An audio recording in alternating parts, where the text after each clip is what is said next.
we come to the end of a very emotional series. Oh geez, The Last Star by Yancey. If you don't really know what The Last Star is, it's the third book in the Fifth Wave trilogy, as you can tell. It just came out May 2016, and it was delayed, and the movie came out, and we just...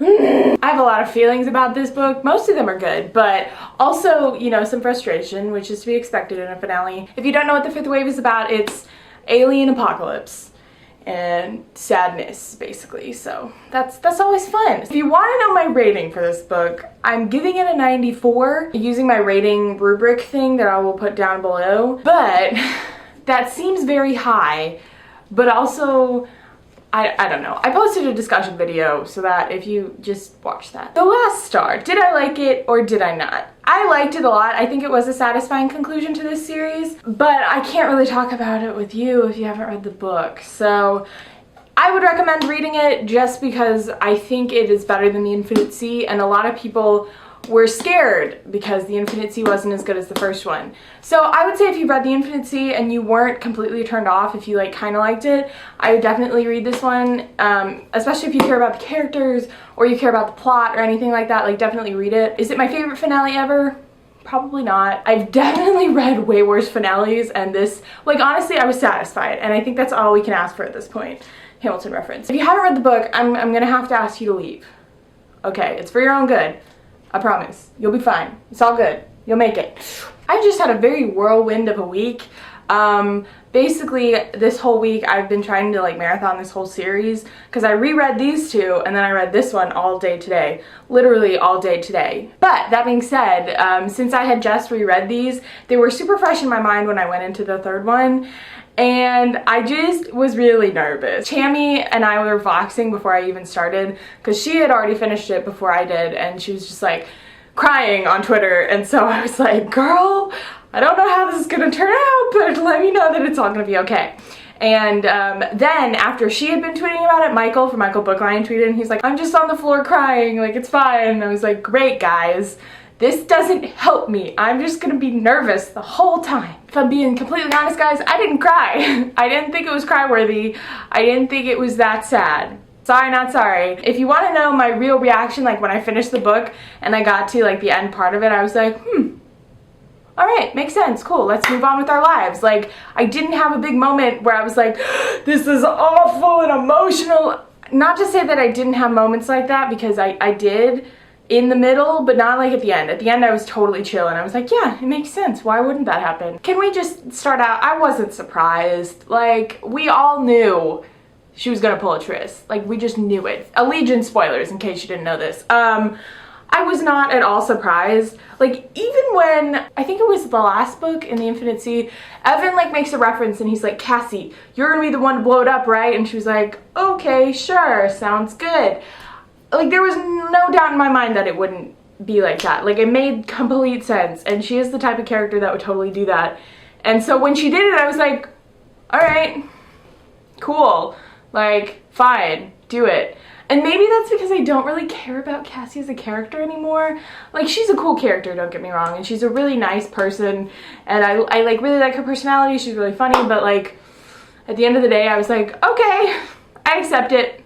Cool. Honestly, like, thinking back to like some of the deaths and stuff in this book, because there are some, like, none of them really got me. And I like, as I was sitting there, I was trying to think of who I would be affected by if they died, and there was really no one. Like, if I thought about it hard enough, if the aliens had somehow managed to blow up the whole planet, I think I would have ended it and been like, all right, cool, let's move on. Like, I obviously just don't care that much about these characters, which is funny because I do like them and I think they're really funny, and like, I think their personalities are great, and I love the transformations that some of them have undergone. But when it comes to like my favorite characters of all time, none of them are gonna be on it. I don't know, I'm like kind of realizing this for the first time as I'm saying it, but like, it's true. Like, when Marika and her back broke, I was like, this is awful. Is she gonna be paralyzed forever? Is she gonna die? It didn't even matter. I don't know. It didn't even matter to me. So let's talk about Sam, because I want to talk about Sam. He is, I think, one of the most interesting characters in this book, especially because he undergoes such a drastic change. I just think it's crazy that he starts out the series as this like 5-year-old boy who really loves his bear, and then as he gets into like this last book, he's like, no, Cassie, I'm a soldier. Like, I want to play with guns. I want to build bombs. And you're like, that is something that like a 13-year-old boy would be saying, not a 5-year-old. Sam was the person who like surprised me the most throughout the whole thing. Like, there were a bunch of surprises in there that I was not expecting, but Sam with the gun was the one that just like, it like hurt my soul, and it like made me gasp, and it was just crazy. Like, the first one was the chapter when he like has the gun and he's like, oh yeah, nobody knows this, but I'm sticking it in my pocket for later. And I'm like, great, Sam is crazy. This is wonderful. And I was kind of convinced that he might like accidentally shoot himself or something like that, but luckily he didn't. Instead, he shot somebody else, whatever. That scene, like, it was awful and I was really scared about it, but it was great because he's like, he has a gun to his temple and he's like, and then I just shot her in the gut. And everyone was like, a 5-year-old just shot this woman. Everybody gets hung up on the Hunger Games because you're like, oh, it's kids killing kids, this is crazy. But like, I think the 5th wave takes it a step further because it's like, it's kids killing adults, it's kids killing kids, it's kids just blindly following people and like doing what they're told and like not really thinking through their actions. And it just goes to show that like, authority, man, it can be rough, but children also should never be given guns, just never, ever, ever. So yeah, I really liked Sam. I'm glad he didn't die, because I was convinced for a little bit that he might die at the end and like sacrifice himself, but luckily that didn't happen. Ben Parrish, aka Zombie, who I thought he was gonna die a number of times and he just didn't, and he lived a long and happy life, hopefully. I don't really like him that much. It's just so hard because he's supposed to be like the crush of Cassie, and you're like, am I supposed to like him as a book boyfriend, or is he just supposed to be like another character? I personally didn't see him as a book boyfriend. He was more just like the dude who was there, who was kind of with Ringer and then wasn't, and then he was again. I don't know, it was weird. I don't really care about Ben Parrish that much. So like the moment at the end where he like shields Nugget and they're in the helicopter, I was like, yes, Ben is dying, he's sacrificing himself for Nugget, this is great. And then it didn't happen, and I was like, what the heck, man? Kind of going along with that, the scene where Ringer has the thing and she presses the button to like kill everybody on the base, I was convinced that like everybody in the helicopter was gonna die, because I was like, they have it in their cheeks, it's gonna kill them anyways, and it just like didn't. And so I was kind of confused as to why they didn't die. Maybe it has to be connected to your brain to work, but I was kind of expecting them all to die there and they didn't either, so fine. But then we have Ringer, good old Ringer, who I understand her a little bit less in this book than I did in The Infinite Sea, because I felt like in this book she like wanted to kill Evan and then she didn't want to kill Evan, and then she wanted to kill Vosh and then she didn't, and like she just kept being all wishy-washy in this book, and I couldn't tell who her main target was until finally we got to the end and it was like, actually I do want to kill Vosh. But I thought you liked Vosh, like why are you being so weird? I don't know what you want. I think she's a really great character to have because she's so powerful and she's a girl and she's Asian and she's like all these really cool things. And I don't get her personality at all because it's just weird, but I do like her, and I'm like glad that she survived, I guess. I'm glad she's not paralyzed. The other thing about Ringer is the pregnancy thing. That was probably the biggest thing that happened in this book. That and Evan Walker, but we'll talk about Evan in a minute. When Ringer had the thing, she's like, I'm pregnant, I had to take like a good 3 minutes to walk around and just be like, what the heck? What the heck? I like Vox chair me about 4 times freaking out about it because I was just like, this just makes no sense. I'm so confused. What is happening? She comes to have the baby. Like, somehow she goes through this crazy, like, destructive scene with Evan Walker. She becomes paralyzed, and then she heals from the paralysis, and then she has the baby. And the baby's great and fine. And I just, like, I don't understand it, but I guess that's kind of cool. And I totally understand why there had to be a baby, because it's like, oh, new life in the apocalypse. The world continues. And, of course, we had to rename her Cassie because Circle of Life or something like that. For some reason it sounds when I'm saying all these things that I'm really mad. I'm not mad necessarily, I just like, maybe I'm just a little bit, I don't know, weird. But so we get Cassie, baby Cassie, who gets the bear, and it's the Circle of Life, and Ringer lives and Ben lives and Sam lives, and they all hang out in Colorado. And then we have Evan Walker. I didn't think I cared about him that much, and I still don't. Like, he has moved on from book boyfriend to like guy that I used to like kind of thing, but when he had his moment, when they took his memories, I was like, I'm out. I'm out. I got a blast. This is not working for me anymore. Like, you can do a lot of things to characters in books, and killing characters is one thing. I hate when like character deaths are rough. You never get over them. But honestly, I would take a character death over like getting your memories stolen, or like, you know, resetting your system, anything like that. Like every single time, because it happens in a lot of books. I can't handle it. Like, I think that is the saddest part, because you're like, you're still the same person, but you're not inside. Especially because it always affects the people around them.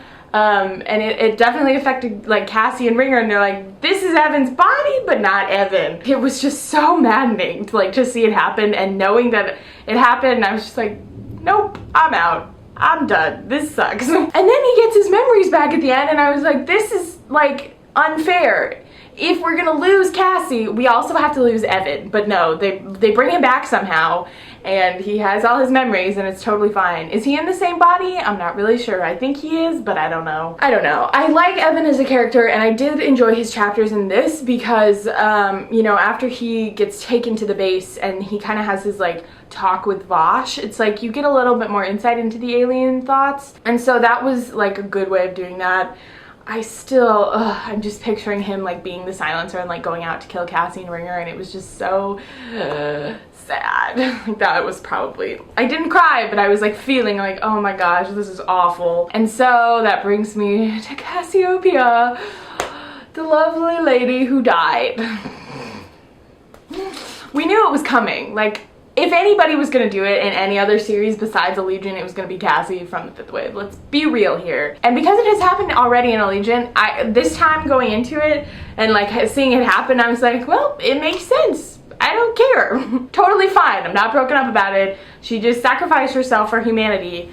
I do really, really love how she like absorbed all the like people though. Like that was something that was unexpected and like really cool and science fiction-y. Because she absorbs like 10,000 however many people inside her consciousness in her head, and she's like, we are humanity, we are Cassiopeia, and it was like very dramatic but also really kind of cool. She's a really great character because she's, you know, self-sacrificial. That's always good, I guess. I liked her because she fought between like, I should be staying with Sam and I should be like fighting for like the man that I kind of love but not necessarily love. Because she has this one line where she's talking and she's like, I don't even necessarily know love. Like I don't know what love is. Not with Ben, not with Evan, not with anybody really. Like she doesn't understand love, like romantic love, I feel like. Which is funny because, you know, she's like with Evan but they're never dating. And I don't know. I think that's a really cool thing to do with a series, that they never ended up together in the end. And I like that she was kind of more hesitant about it at the end of the book, and she's the opposite of Triss, because Triss starts out and she's a little bit questionable about the relationship, and by the end of it she's like, okay, let's have sex and then I'm gonna die. Cassie does, you know, she does explore Evan Walker, that's so true, but I feel like she was more head over heels in love with him at the beginning, and then by the end of it she was like, yes, I care about you, and yes, I want to save you, but like I am more than just you. Like I am humanity. I'm here to save the world rather than just be your girlfriend or be the girl who saves you or the girl who kills you or anything like that. Like she was more than her like boyfriend or her love interest, and that's like super important because that never happens ever in books, ever. Like the girls are rarely more powerful than their men, and I just praise Rick Yancey for that, because that was really great. I also like that she and Ringer were the ones that went to like storm the base. Like Zombie had to take care of the kids and the girls went out to fuck shit up and like win. Like that's just so great. I love that part. I was super happy when Cassie's like, no dude, I'm going, and he's like, well, okay, all right, fine. Let's talk about the POVs. The first books have different POVs, but they're like separated by the black parts. And so, you know, every new black part is a new POV, and you're like, all right, I'm ready for this Ringer and Zombie and Cassie and all that stuff. But this one, we were jumping ship everywhere all the time. There was just no telling when it was gonna happen. It was like split up into days via the black part, and then like in each black part there was like, you'd have a heading and have like a different person in it, and I just thought it was really cool because like a lot of authors do different POVs, And sometimes they explain who's the POV at the beginning, and sometimes they make you wait and figure out who it is. And in this one, Rick kind of tells you who it is at the beginning.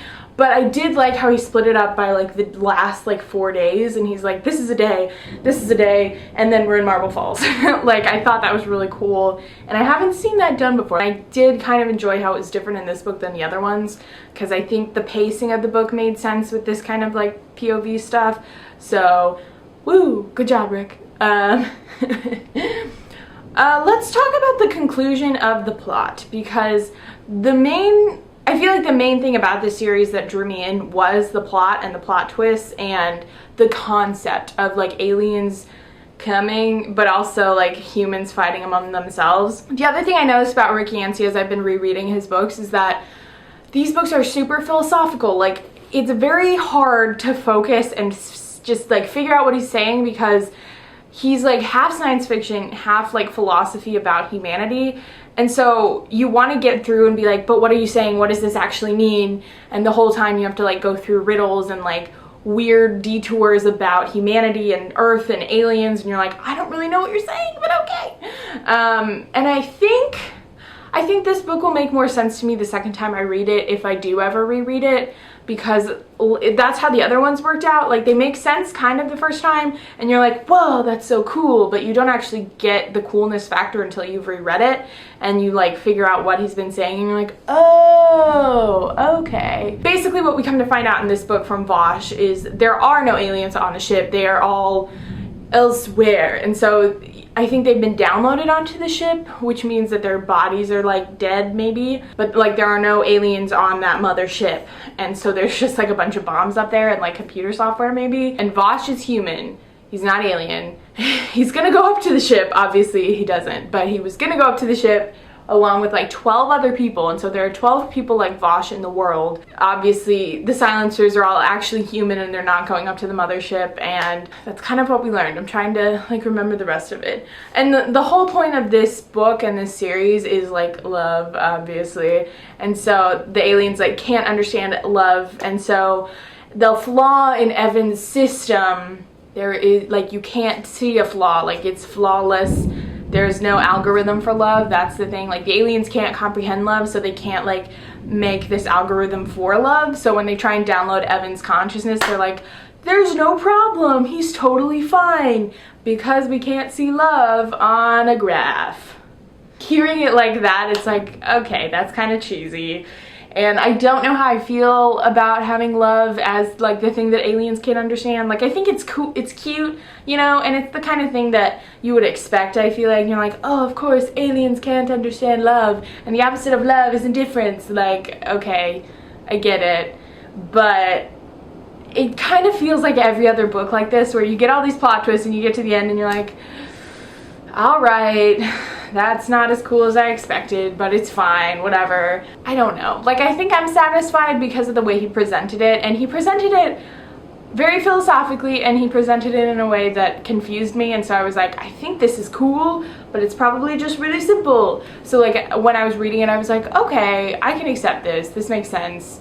And with Cassie's sacrifice like involved with that, it's like, oh, the whole point of this series is like, oh, let's all be happy, humanity's like great, and we love, even though we're kind of evil, we also love. That's the whole point. I'm sorry that it's raining and it's thundering. So that's like that's what I take away from the story, and it makes sense. Like, it's a good point. I shouldn't be discounting it and being like, oh, but love doesn't matter, love isn't human, because it is. And love is more than just romantic love. I feel like that's something that this series definitely shows, so I am glad about that. It wasn't a series like centered on romance, even though there was some romance elements to it. It was like, we're more focused on like fighting for the children, or fighting for our family, or fighting for that random stranger that we just met. And I think that's just like something to be admired, definitely, and a really cool thing to think about. So I like the concept, and I really do like the whole theme of it. It's hard to stomach some of these finales, because you kind of build up the finale so much, and when it's like this plot twisty thing, you expect it to like blow you away and be crazy, and then it's just like something you could have guessed, and you're like, okay. So I still like it, and I do like this book, and I do think it is better than The Infinite Sea, and possibly better than the fifth wave. I don't really know. I'm in a weird place with this series right now, so I don't feel like confident in telling you which one I like best. I do think it's worth the read, definitely worth the read, but yeah, it's not what I expected, but it also is what I expected, so I'm not really sure. I'm not sure how that's going, but definitely a worthy effort, and I would like to reread this finale at some point because there's a lot that happens in a short amount of time, and it's all philosophical, and I wanna think some more. So I guess the fifth wave's over now. Props to you, Rick. Props to you. You did a good job. I accept this. And I finished my goal of finishing all this before I go to his signing tomorrow, so praise bless. One more thing. Can we just, like, a round of applause for the opening with the priest? Like, he could have started it any number of ways, but instead he chose to mess with our heads on page 3 with a priest who seems nice and then kills a guy and then proceeds to kill 50 other people.